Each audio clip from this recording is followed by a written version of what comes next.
નમસ્કાર વિદ્યાર્થી મિત્રો, જય સોમનાથ। ગયા લેક્ચરની અંદર આપણે સ્વાધ્યાય 11.2 જે માપન ચેપ્ટર જે છે આપણે જોતા હતા, જેમાં આપણે સ્વાધ્યાય 11.2 ના 6 દાખલા જે છે એના વિશે આપણે ચર્ચા કરેલી હતી। હવે આજના આ લેક્ચરની આપણે શરૂઆત કરીએ દાખલા નંબર 7 થી। તો દાખલા નંબર 7 જે છે એની જરાક રકમ જો કે કોઈ મકાનના ભોંયતળિયામાં સમબાજુ ચોરસ આકારની 3000 લાદીઓ લગાડેલ છે। मतलब કે સમબાજુ ચતુષ્કોણ આકારની લાદીની સંખ્યા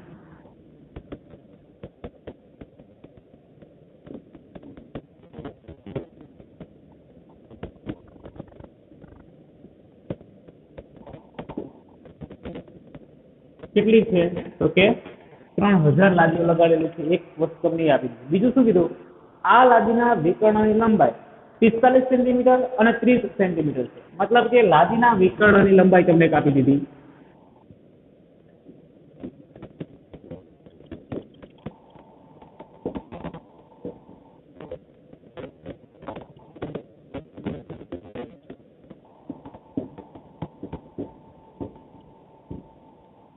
હવે તમને આગળ શું કીધું છે?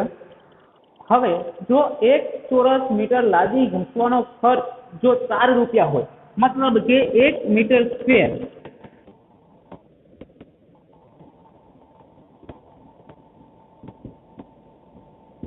લાદી ઘસવાનો ચાર્જ તમને આપી દીધો। કેટલો આપી દીધો? ખર્ચ એનો 4 રૂપિયા છે। તો સમગ્ર ભોંયતળિયાની લાદી ઘસવા માટે કેટલો ખર્ચ થશે એ તમારે મેળવવું। તો સમગ્ર ભોંયતળિયાની લાદી ઘસવાની છે। હવે એક લાદીનું ક્ષેત્રફળ આપણે મેળવવું પડશે। સૌપ્રથમ તો એવી કેટલી છે? 3000 લાદી છે, એટલે 3000 લાદીનું ક્ષેત્રફળ મેળવવું પડશે અને એ જે મળશે એને ગુણ્યા કેટલા કરવા પડશે? 4 રૂપિયા કરશું એટલે આપણને ટોટલ જે ખર્ચ જે છે એ મળી જશે। તો શરૂઆત કરીએ હવે આપણે આની અંદર। સૌપ્રથમ પહેલા તો એક લાદીનું ક્ષેત્રફળ, કારણ કે અહીંયા આપણને 3000 લાદીઓ આપી દીધી છે, એનો ખર્ચ આપી દીધો 4 રૂપિયા, લાદીના વિકર્ણની લંબાઈ તમને આપી દીધી છે, એટલે આપણે સૌપ્રથમ પહેલા તો એક લાદીનું ક્ષેત્રફળ મેળવીશું।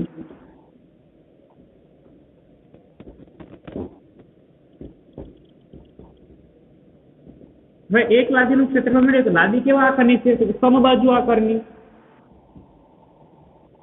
માટે સમબાજુ ચતુષ્કોણનું ક્ષેત્રફળ, એના ક્ષેત્રફળનું સૂત્ર 1/2 ગુણ્યા 2 વિકર્ણનો ગુણાકાર। તો 1/2 એને ગુણ્યા 2 વિકર્ણનો ગુણાકાર। એક વિકર્ણ 45 છે અને બીજો વિકર્ણ 30 છે।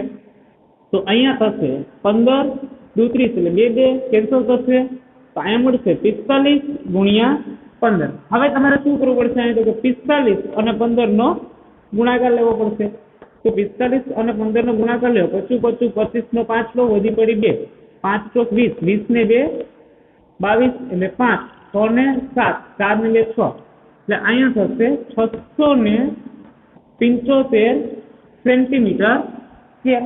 હવે આવી લાદી કેટલી છે? તો 3000 લાદી છે, માટે 3000 લાદીનું ક્ષેત્રફળ કેટલું થશે?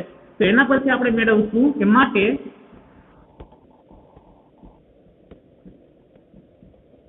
3000 લાદીનું ક્ષેત્રફળ બરાબર 3000 એને ગુણ્યા 675, 675 ગુણ્યા 3000 આપણે કરવા પડશે। 3000 ગુણ્યા 675 કરો તો એક તો પાછા 3 5 15 નો 5 લો, વધી પડી 1, 7 તેરી 21, 22 નો બગડો, વધી પડી 2, 6 તેરી 18 ને 20 એટલે 20 25 અને પાછળ 3 0, આટલા સેન્ટીમીટર સ્ક્વેર જે છે એ તમને 3000 લાદીનું ક્ષેત્રફળ મળે છે, બરોબર। 20 25 અને પાછળ 30 સેન્ટીમીટર સ્ક્વેર જે છે આ સમગ્ર 3000 લાદીનું, મતલબ આખું જે ભોંયતળિયું જે છે એની અંદર કેટલી લાદીઓ હશે? તો કે 1 3 10 100 1000 10000 લાખ અને 10 લાખ 20,25,000 સેન્ટીમીટર સ્ક્વેરનું એક ક્ષેત્રફળ છે। કેટલું છે? 20,25,000 સેન્ટીમીટર સ્ક્વેરનું ભોંયતળિયું આખું થયું। હવે એમાં જો તમને શું આપી દીધું છે કે લાદી ઘસવાનો ખર્ચ જે છે તે મીટરની અંદર આપ્યો છે, અહીંયા આપણને મળે છે કેમાં મળે છે? સેન્ટીમીટરમાં મળે છે। તો પેલા આ મીટરને આપણે સેન્ટીમીટરની અંદર કન્વર્ટ કરવા પડે। તો આપણે એક વસ્તુ જાણીએ છીએ, શું જાણીએ છીએ? કે 1 મીટર બરાબર 100 સેન્ટીમીટર થાય। તો 1 મીટર સ્ક્વેર, मतलब કે બે બાજુ વર્ગ કરજો, 1 મીટર સ્ક્વેર બરાબર થશે 10 1000 સેન્ટીમીટર સ્ક્વેર, બરોબર. તો અહીંયા જો હવે આપણે મળે છે કે 1 મીટર સ્ક્વેર એટલે કેટલા થશે? 10,000 સેન્ટીમીટર સ્ક્વેર. એટલે હવે આપણે શું લખીશું કે ભાઈ 10,000 સેન્ટીમીટર સ્ક્વેર લાદી ઘસવાનો ખર્ચ બરાબર 4 રૂપિયા. તો આપણને કેટલા મળે છે? તો કે 20 લાખ અને 25,000 સેન્ટીમીટર સ્ક્વેર લાદી ઘસવાનો ખર્ચ બરાબર કેટલો? તો સાદું આપીએ 20,000, 20 લાખ, 25,000 એને ગુણ્યા 4 અને એના છેદમાં કેટલા આવશે? અહીંયા 10,000. છેદ ઉડાડો. 1, 2, 3, 0. 1, 2, 3, 0. છેદમાં 10 છે પણ છેદ ઉડાડીએ એ પેલા આપણે 20, 25 એટલે 2025 એને ગુણ્યા કેટલા કરી લઈશું? આપણે 4 કરી લઈશું. તો 4 પંજા 20 નું શૂન્ય વધી પડી 2, 4 દુ 8, 2 10 નું શૂન્ય વધી પડી 1. અહીંયા થશે 1 અને 4 દુ 8 એટલે 8100, બરોબર. એના છેદમાં 10, 0 કેન્સલ એટલે અહીંયા થશે 810 રૂપિયા. તો અહીંયા જે તમને છે એ સમગ્ર લાદીનું જે ભોયતોડિયું જે છે એ ઘસવાનો ખર્ચ જે છે એ મળે છે. કેટલો મળે છે? 810 રૂપિયા. માટે આપણે લખી લઈએ કે સમગ્ર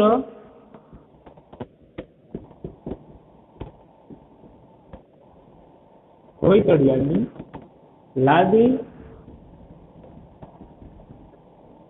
ઘસવાનો ખર્ચ રૂપિયા 810 થાય. તો આ આપણે જે છે એ પેલા દાખલાનો આન્સર મળી જશે. શું થયું પેલા દાખલાની અંદર? સમબાહુ ચતુષ્કોણ આકારની લાદી કેટલી છે? 3000 લાદી છે. એક લાદીને ઘસવાનો ખર્ચ તમને આપી દીધું છે 4 રૂપિયા. તો આ લાદી સમગ્ર ભોયતળિયાને પાથરેલું છે તો સમગ્ર લાદીને ઘસવાનો ખર્ચ કેટલો થાય?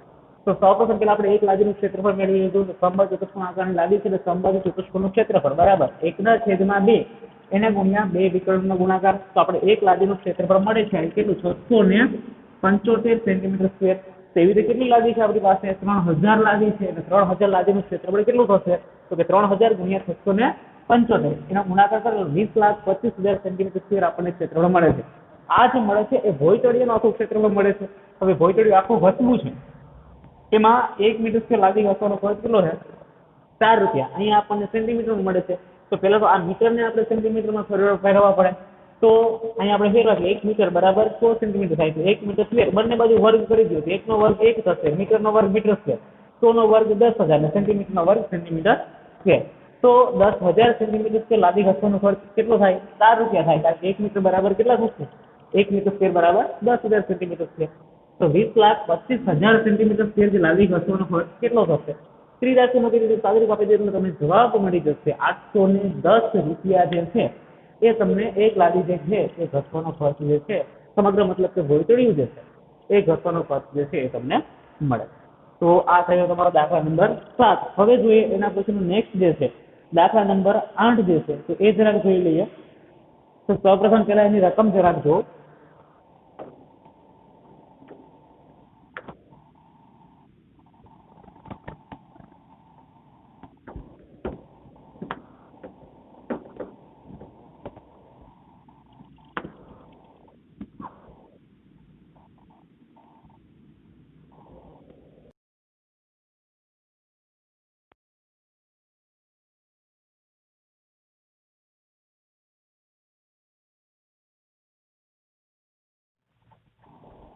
તો હવે એના પછીનું નેક્સ્ટ દાખલો જો દાખલા નંબર 8 જે છે એની જરાક રકમ જોઈ લઈએ.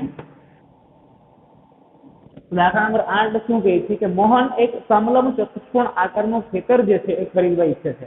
મોહન જે છે કેવું હતું કે સમલંબ ચતુષ્કોણ આકારનું એક ખેતર જે છે એ ખરીદવા ઈચ્છે છે. મતલબ કે કંઈક આ પ્રમાણે ખેતરનો આકાર છે. હવે શું કીધું છે?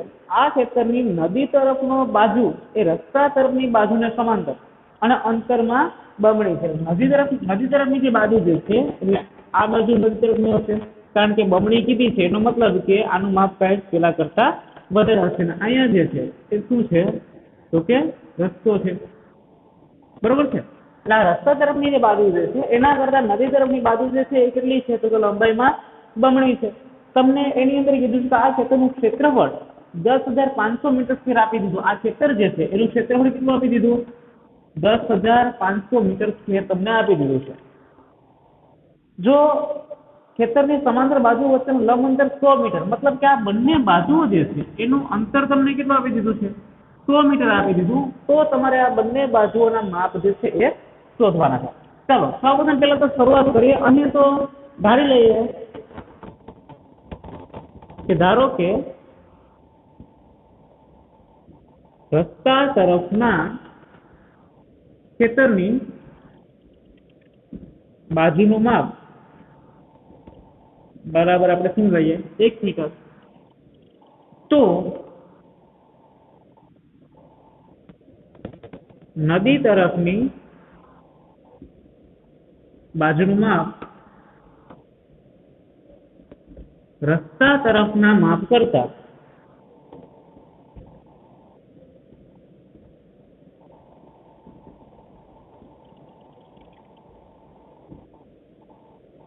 બમણું છે। માટે નદી તરફની બાજુનું માપ શું થશે? 2x।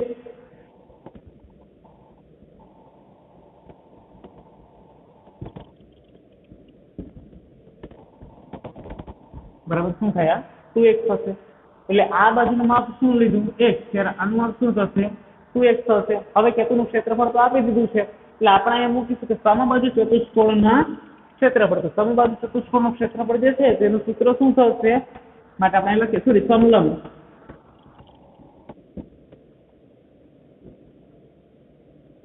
માટે સમલંબ ચતુષ્કોણ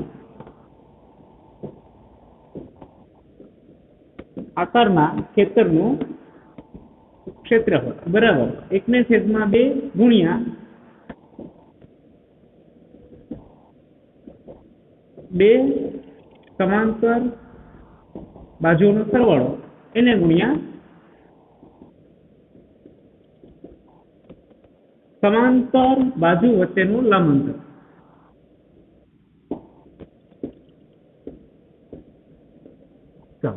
હવે આની અંદર આપણે કિંમતો મૂકતા જઈએ તો સમલંબ ચતુષ્કોણ આકારનું ક્ષેત્રફળ તમને આપી દીધું। કેટલું આપી દીધું છે? કે 10,500 1/2 એટલે ગુણ્યા 2 સમાંતર બાજુનો સરવાળો। એક સમાંતર બાજુ કઈ લીધી છે આપણે અહીંયા? x। તો બીજી બાજુ કઈ લીધી છે અહીંયા? 2x। અને સમાંતર બાજુ વચ્ચેનું લંબ અંતર આપણને કેટલું આપી દીધું છે અહીંયા? તો કે 100 મીટર। હવે અહીંયા આપણે સાદુરૂપ આપીએ તો શું થશે? સૌપ્રથમ પહેલા તો 10,500 એને બરાબર x + 2x 1/2 x + 2x એટલે અહીંયા થશે 3x અને એને ગુણ્યા 100। આ 100 અહીંયા છેદ અંશમાં છે, અહીંયા આવશે એટલે ભાગાકારમાં જવાના છે, એટલે અહીંયા થશે 10,500 એને ભાગ્યા 100 બરાબર 3 × 1 એટલે 3 × 3 એના છેદમાં 2 એને ગુણ્યા x થશે। અહીંયા છેદ ઉડાડો એટલે 2 0 0 કેન્સલ થઈ જશે। x ને સૂત્રનો કરતા બનાવો એટલે 2 છેદમાં અહીંયા આવશે અંશમાં, એટલે અહીંયા થશે 105 × 2 અને 3 અહીંયા અંશમાં છે, અહીંયા થશે છેદમાં થશે। તો અહીંયા x બરાબર પેલા તો આ જ વસ્તુ લખી દઉં છું ખાલી। હવે 105 એને ભાગ્યા 3 એટલે 105 ભાગ્યા પેલા 3 કરીએ, છેદ ઉડે છે કે નહીં એ જરાક જોઈ લઈએ।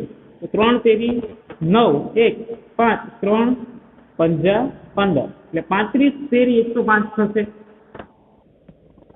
એટલે 3 3 કેન્સલ, એટલે x બરાબર તમને શું મળે છે? 35 × 2 તો x બરાબર મળે છે 70 મીટર। હવે 70 જે છે કઈ તરફની બાજુ છે? તો રસ્તા તરફનું x છે, માટે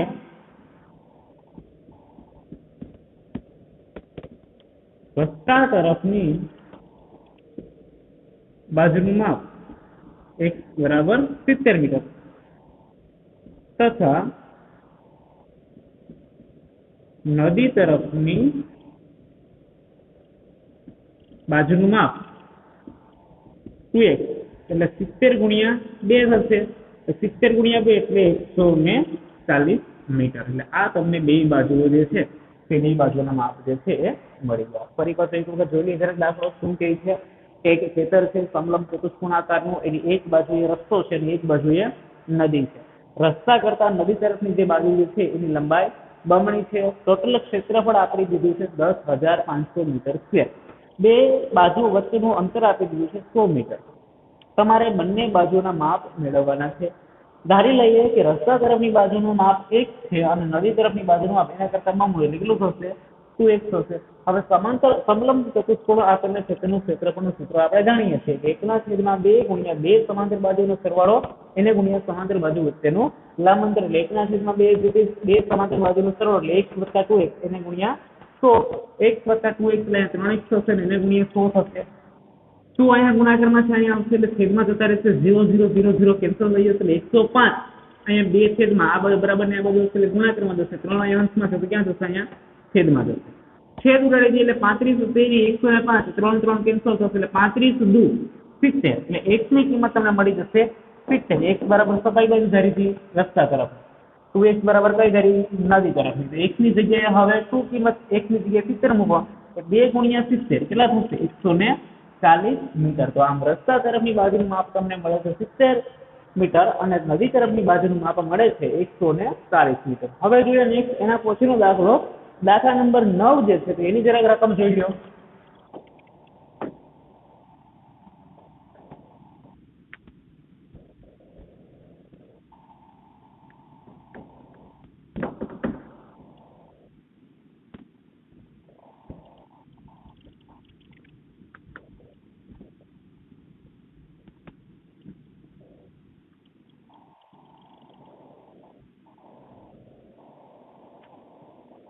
તો દાખલા નંબર 9, જમીનથી ઉપર ઉઠેલ એક ઓટલો છે તેની બાજુનું સમતલ સમબાજુ અષ્ટકોણ આકારનું છે. હવે સમબાજુ અષ્ટકોણ આકાર આપી દીધો છે જે આકૃતિમાં દર્શાવેલ છે. હવે સમબાજુ અષ્ટકોણ આકારનો એક ઓટલો છે.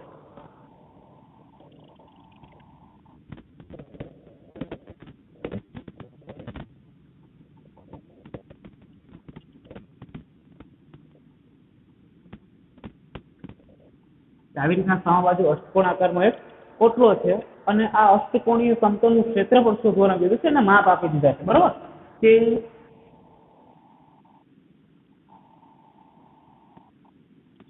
આ જે બાજુ જે છે એનું માપ આપી દીધું છે 11 મીટર. પછી અહીંથી આ વચ્ચેનું આ જે લંબ અંતર તમને આપી દીધું છે 4 મીટર.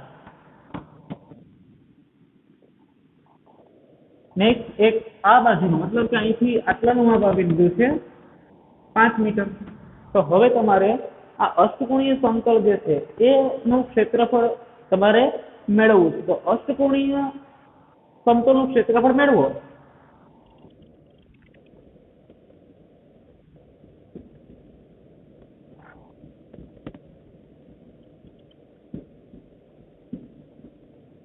અષ્ટકોણીય સમતલનું ક્ષેત્રફળ એટલે આ જે છે એ કેવા બને છે? સમલંબ ચતુષ્કોણ બને છે. એક સમલંબ ચતુષ્કોણ અહીંયા બને છે એક સમલંબ ચતુષ્કોણ અહીંયા બને છે. બંનેની અંદર જો છેલ્લી બાજુનું માપ સમાન છે 11 મીટર 11 મીટર. આ બાજુનું માપ જે છે એ તમને આપી દીધેલું છે તો કે નહીં, પરંતુ એનો લંબ જે છે એનું માપ તમને આપી દીધું. કેટલું આપી દીધું છે? 4 મીટર. મતલબ કે બે બાજુ જે છે એનું એક માપ આપી દીધું 4 મીટર. અને અષ્ટકોણ અને ફરી પાછું જો રકમમાં શું કીધું છે કે સમબાજુ અષ્ટકોણ છે. સમબાજુ એટલે આ બાજુનું માપ કેટલું છે? અહીંયા 5 મીટર આપી દીધું છે. જે માપ એ તમને 5 મીટર આપેલું છે એટલે આ બધી જ બાજુઓ જે છે એનું માપ પણ કેવું હશે? 5 મીટર જ હોવાનું છે.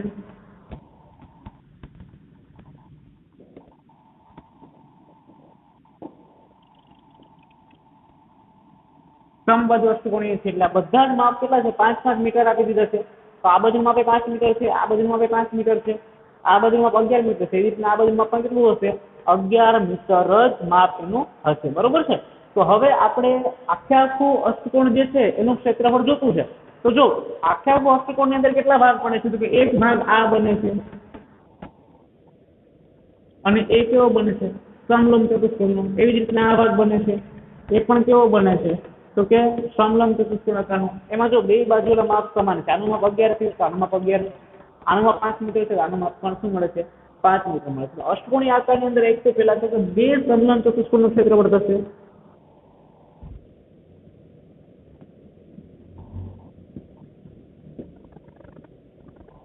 2 ગુણ્યા સમલંબ ચતુષ્કોણનું ક્ષેત્રફળ. હજી એક કેનું ક્ષેત્રફળ થશે? તો અહીંયા જે લંબચોરસ ભાગ મળે છે ને તો લંબચોરસ ભાગનું ક્ષેત્રફળ એની અંદર એડ થશે.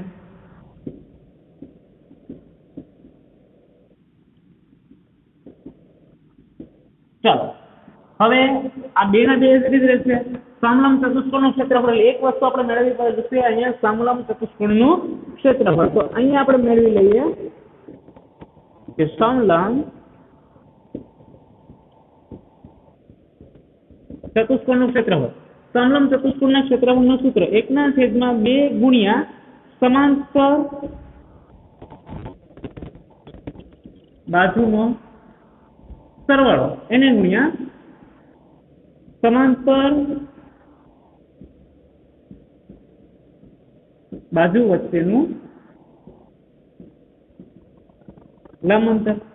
તો અહીંયા 1/2 જ રહેશે. સમાંતર બાજુ વચ્ચેનો સરવાળો એટલે સમાંતર બાજુ એક બાજુનું માપ છે 11, બીજી બાજુનું માપ 5, એ બંનેનો સરવાળો અને બંને વચ્ચેનું અંતર જે છે કેટલું છે અહીંયા 4 મીટર છે. સાદુરૂપ આપીએ તો અહીંયા 2 છે અને 4 છે એટલે 2 દુ 4, 2 કેન્સલ થઈ ગયા. 11 + 5 એટલે અહીંયા 16 અને ગુણ્યા 2 એટલે 16 દુ 32. એટલે અહીંયા આપણને સમલંબ ચતુષ્કોણનું ક્ષેત્રફળ મળી ગયું 32. હવે આપણે લંબચોરસનું ક્ષેત્રફળ શોધવાનું છે.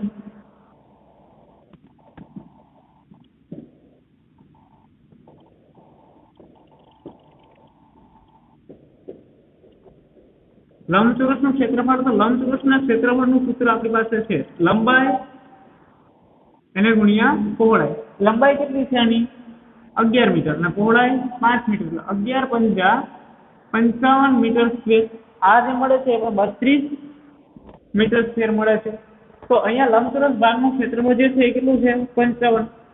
હવે 32 નો અને 2 નો ગુણાકાર તો 32 દુ 64 વત્તા 55 કારણ કે આપણો આખા અષ્ટકોણનો જોતું એટલે 5 ને 4 9 અને 6 ને 5 11 119 મીટર સ્ક્વેર. એટલે અહીંયા આપણને જે મળે છે માટે અષ્ટકોણીય આકારનું ક્ષેત્રફળ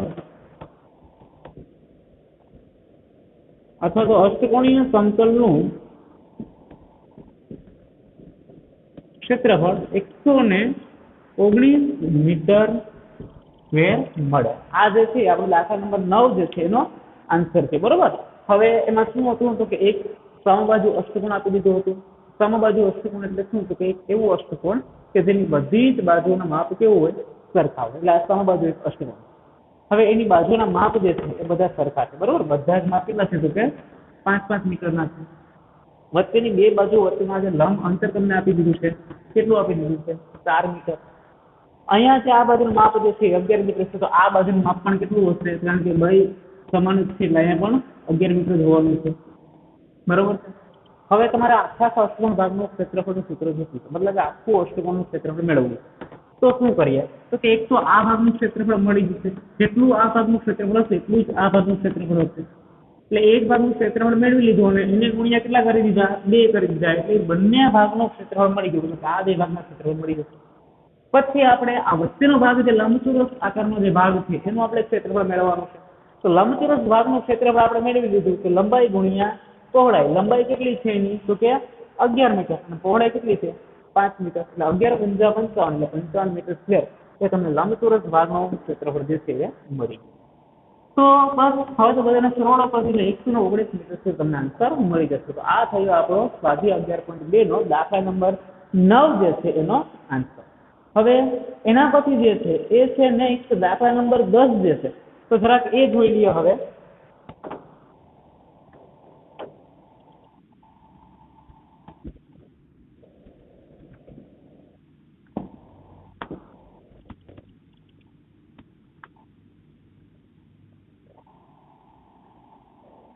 તો દાખલા નંબર 10 જે છે એમાં શું કહે છે કે એક પંચકોણ આકારનો બગીચો છે જે આકૃતિમાં દર્શાવેલ છે. આ પંચકોણનું ક્ષેત્રફળ શોધવા માટે જ્યોતિ અને કવિતાએ જુદી જુદી રીતે પંચકોણને વિભાજિત કરેલા છે. તો બંને રીતે કરેલા વિભાજનની મદદથી બગીચાનું ક્ષેત્રફળ શોધો. શું તમે આ પંચકોણનું ક્ષેત્રફળ શોધવાની અન્ય કોઈ રીત બતાવી શકો છો? તો આ આપણે મેળવવાનું છે. તો સૌપ્રથમ પહેલા જે છે બગીચો જે છે એ પંચકોણ આકારનો છે. તો જરાક બગીચો આપણે ડ્રો કરી લઈએ.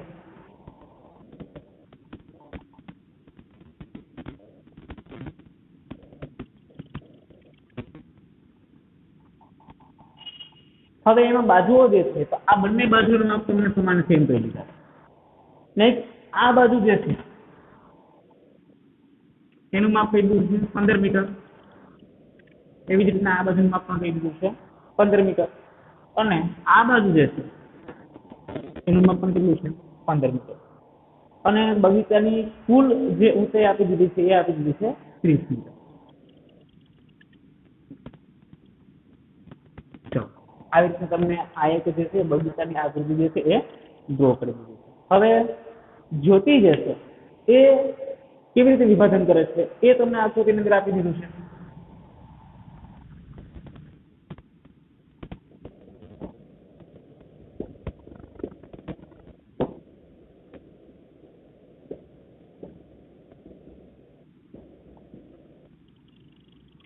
જ્યોતિ એ કેવી રીતે વિભાજન કરે છે? જ્યોતિ જે છે એ આ જે પંચકોણ આકારનો જે બગીચો જે છે એના બે સરખા ભાગ કંઈક આવી રીતે કરે છે.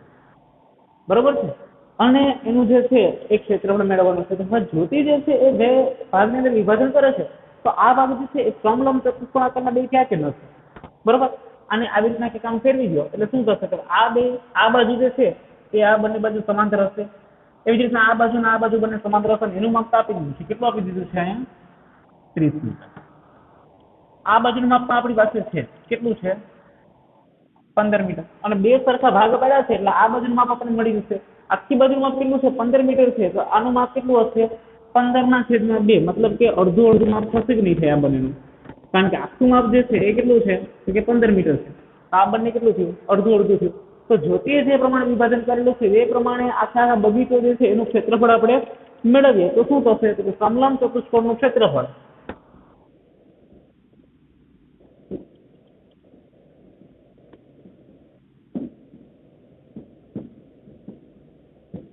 સમલંબ ચતુષ્કોણનું ક્ષેત્રફળ બરાબર 1 નો મેળવીને એને ગુણ્યા 2 કરી દેશું આખા બગીચાનું ક્ષેત્રફળ આપણને મળી જશે.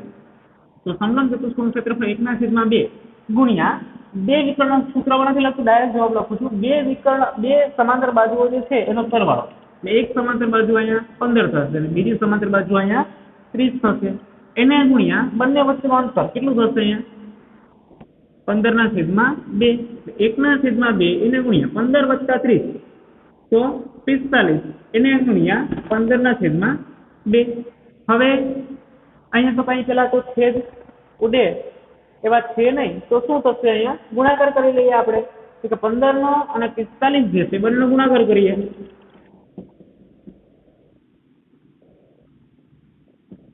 5 + 20 ને 2 22 5 ને 2 7 4 ને 2 6 એટલે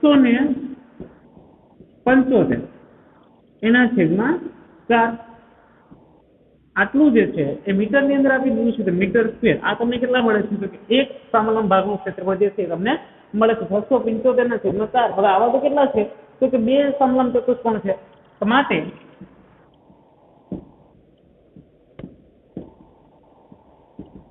બે સમલંબ ચતુષ્કોણના ક્ષેત્રફળ બરાબર 2 ગુણ્યા 675/4 છેદ ઉડશે એટલે 2 દુ 4 અહીંયા થશે 675/2 મીટર સ્ક્વેર. તો આ તમારો આન્સર થયો. પોઈન્ટની અંદર જવાબ આપ્યો હોય તો શું કરવાનું કે 675 જે છે એને 2 વડે ભાંગી દઈશું. 2 તેરી 6 7 2 તેરી 6 એટલે 1 અને 5 તો 2 સત્તા 14. 1 વચ્ચે ઉપરથી ત્યારે 0 પોઈન્ટ 2 પંજા 10 એટલે અહીંયા 0 થઈ ગયો 337.5.